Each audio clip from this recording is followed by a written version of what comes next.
श्री गणेशाय नमः. अवधूत चिंतन. श्री गुरुदेव दत्त. श्री स्वामी समर्थ. जय जय स्वामी समर्थ. देव म्हणतात, बाळा, तू माझा प्रिय बाळ आहेस आणि तू भाग्यशाली देखील. कारण तुला आता समजेल की तू जी काही प्रार्थना केली आहे, तू हा संदेश शेवटपर्यंत ऐकून ते आशीर्वाद प्राप्त करावे अशी मी तुला आज्ञा करतो. देव म्हणतात, बाळा, तू खूप काही संघर्ष करून इथपर्यंत पोहोचला आहे. ते काही लोकांना माहीत नाही. त्यामुळे तुझी सत्य परिस्थिती पाहून ते आज तुझ्यावर काही ईर्ष्या, काही द्वेष करत आहेत. त्यामुळे तू माझ्याकडे जे काही बोलून दाखवले आहे ते मी जाणतो. तुझ्या मनात खोलवर ती भावना आहे की असे का, मी जर कुणाचे वाईट केले नाही तर इतके लोक माझ्या विरोधात का आहेत, ते माझ्यापासून का ईर्ष्या ठेवत आहेत, का द्वेषाची भावना ठेवत आहेत. बाळा, तू सद्गुणी आहेस. तू तुझ्यात खूप काही असे गुण विद्यमान करून ठेवले आहेत ज्यामुळे तू तुझी प्रगती साध्य करत आहेस आणि ते इतरांना असह्य होत आहे. त्यांना त्यापासून वेदना होतात, त्यांना त्यापासून चीड येते, तुझा द्वेष करतात, कारण ते तुझ्यासारखे पवित्र आत्मा नाहीत. तू जर अध्यात्माकडे वळला आहेस, तेही त्या काही लोकांना सहन होत नाही. मी नेहमीच पाहत आहे, पण मी तिथपर्यंत त्यांची साथ देईल जिथपर्यंत ते तुझ्यापर्यंत येणार नाहीत. पण जर ते तुझ्यापर्यंत येण्याचा प्रयत्न जरी करतील तरी त्यांना तिथेच थांबवल्या जाईल. माझा आशीर्वाद निरंतर तुझ्या सोबत आहे. त्यांना कितीही तुझ्याबद्दल ते वाईट विचार करू दे, ते सर्व काही नाश पावणार आहे. ते तुझ्यासारखी प्रगती करू इच्छितात, पण त्यांचे कर्म आड येते. त्यांना ती बुद्धी होत नाही की जर कुणी पुढे जात आहे तर त्याला जाऊ द्यावे. बाळा, एक लक्षात घे, तू सत्याच्या मार्गावर पुढे चालला आहेस. तुझी कर्म योग्य दिशेने पुढे चालत आहेत, कारण तू कर्मप्रधान बाळ आहेस. देव म्हणतात, बाळा, तू अध्यात्माकडेही फार वळला आहेस. तू तुझ्या मनापासून ते सर्व काही करत आहेस. जेव्हा तुम्ही श्रद्धेने, भक्तीने आमच्यापर्यंत येता, तेव्हा आम्ही तुम्हाला आशीर्वादाच्या रूपात ते चमत्कार पाठवू इच्छितो. ते स्वीकारण्यासाठी तुम्ही सज्ज असावे अशी मी तुम्हाला आज्ञा करतो. बाळा, जे कोणी आज तुझा द्वेष करून तुझ्याकडे ईर्षेच्या भावनेने पाहत आहेत, त्यांना योग्य वेळेत समज दिल्या जाईल. तेव्हा त्याकडे दुर्लक्ष करून देवाच्या नामात, देवाच्या भक्तीत ज्याप्रमाणे तू श्रद्धेने येत आहेस, त्यामुळे आम्ही तुझ्यावर प्रसन्न आहोत.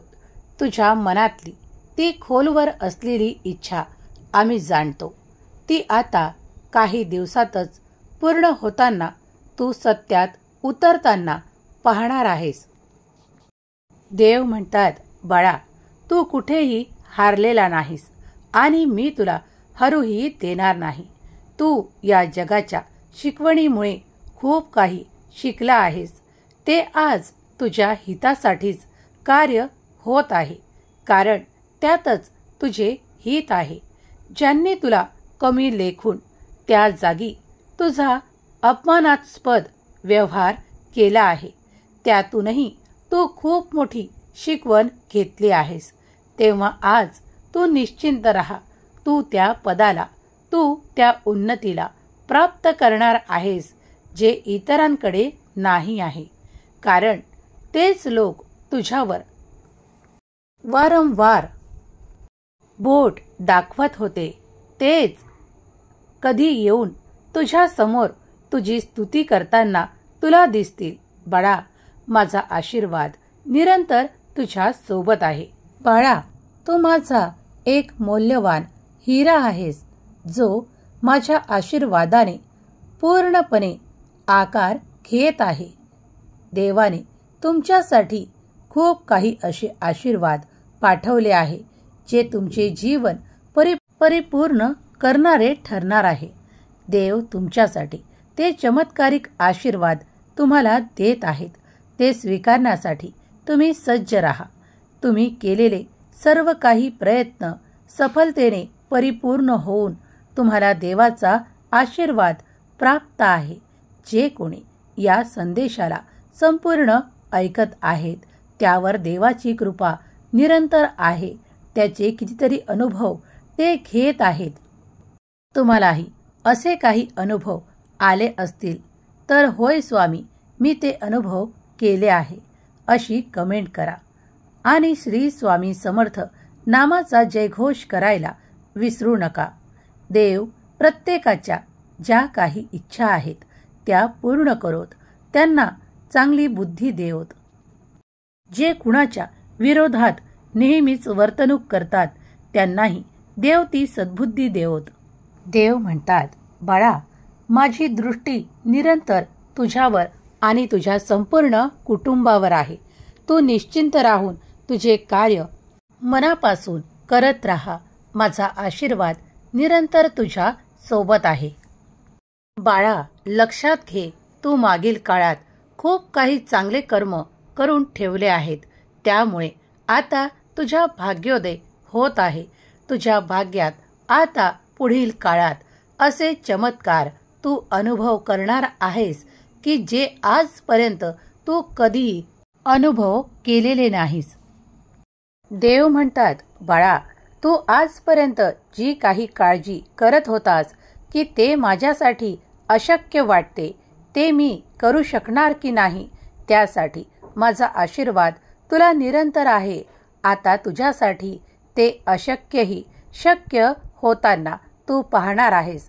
माझा चमत्कारांचा आशीर्वाद तू लवकरच प्राप्त करणार आहेस. देव म्हणतात, आजपर्यंत तुझ्यासोबत जे काही वाईट होणार होते ते सगळे आधीच संपले आहे. ते तुझ्या जीवनातील क्लेश संपले आहेत. ते तुला प्राप्त होणारे दुःख संपले आहे. आता पुढील जीवनात तू तुझ्या फक्त आनंद आणि आनंद प्राप्त करणार आहेस.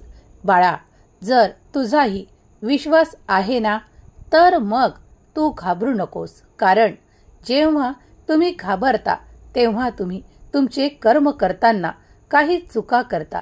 तेव्हा घाबरू नका, कारण माझा आशीर्वाद निरंतर तुमच्या सोबत राहून तुम्हाला त्या प्रगतीच्या नवीन वाटा दाखवायला तयार आहे. तेव्हा तुम्हीही सज्ज राहा आणि त्या वाटांवर चालण्यासाठी प्रयत्न करायला तयार व्हा. आता इथून पुढे तुम्ही खूप काही नवीन अनुभव करणार आहात जे तुमच्या जीवनातील खूप असे तुम्हाला प्राप्त करून देणार आहे, ज्याची अपेक्षा तुम्ही पूर्वी करत होतात. मग ते प्रेम असो की आर्थिक चमत्कार असो, ज्यांनी त्या प्रेमासाठी माझ्याकडे आशीर्वाद मागितले आहे त्यांना ते प्रेम, ते सुसंवाद भरभरून प्राप्त होणार आहेत. आणि ज्यांनी माझ्याकडे आर्थिक प्रश्नांसाठी खूप काही असे मागितले आहे त्यांना आर्थिक चमत्कार प्राप्त होणार आहेत, कारण त्यांनी त्या दिशेने प्रयत्न केले आहेत. जेव्हा तुम्ही एक प्रयत्न करता आणि एक पाऊल पुढे जाता तेव्हा माझा आशीर्वाद तुमच्यासाठी कार्य करायला सुरुवात होते. देव म्हणतात, माझ्या या ब्रह्मांडातली शक्ती तुला प्राप्त होऊन तू ते इच्छिलेले प्राप्त करतोस. बाळा, आत्ता या क्षणाला तू जी काही इच्छा ठेवत आहेस ती तुझी त्या हप्त्यात पूर्ण होणार आहे. बाळा, जेव्हा तुम्ही देवाकडे काही मागता तेव्हा थोडा संयम ठेवा. सर्व काही नीट होणार आहे. तुझ्यासाठी सर्व काही शुभ घडणार आहे. देव म्हणतात, बाळा, तुझ्यासाठी आजपर्यंत जे वाईट चक्र सुरू होते की तू परत परत त्याच कष्टांना त्रासांना सहन करत होतास ते आता संपुष्टात येऊन तुझ्यासाठी आता माझे असे गतिवान चक्र प्रारंभ होत आहे, ज्यात तुला सुख, समाधान, आनंद, प्रगती आणि वैभव प्राप्त होणार आहे. तेव्हा ते घेण्यासाठी स्वामी मी सज्ज आहे असे लिही आणि सज्ज रहा. बाळा, मी तुला माझ्या आशीर्वादांचा खजिना देत आहे. सुखी रहा, तुझे कल्याण होईल. ज्यांनी कुणी स्वामींचे आशीर्वाद स्वीकार केले आहेत त्यांनी प्रेमपूर्वक श्रद्धेने स्वामी माऊली मी तुमचे प्रिय बाळ अशी कमेंट करा आणि स्वामींच्या आशीर्वादावर आणि स्वामींच्या चमत्कारावर संपूर्ण विश्वास ठेवा.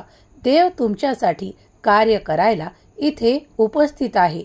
तुमचाही विश्वास असेल तर होय स्वामी मी तयार आहे अशी कमेंट करा. श्री स्वामी समर्थ लिहायला विसरू नका. स्वामी माऊली तुमच्या प्रत्येक इच्छा पूर्ण करोत. त्यासाठी तुम्हाला खूप काही कष्ट जे भोगावे लागत आहेत ते नष्ट करोत.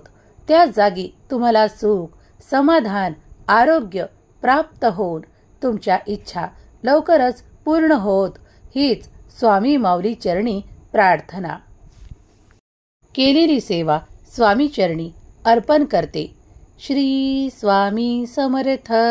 जय जय स्वामी समर्थ. श्री स्वामी समर्थ. जय जय स्वामी समर्थ. श्री स्वामी समर्थ. जय जय स्वामी समर्थ.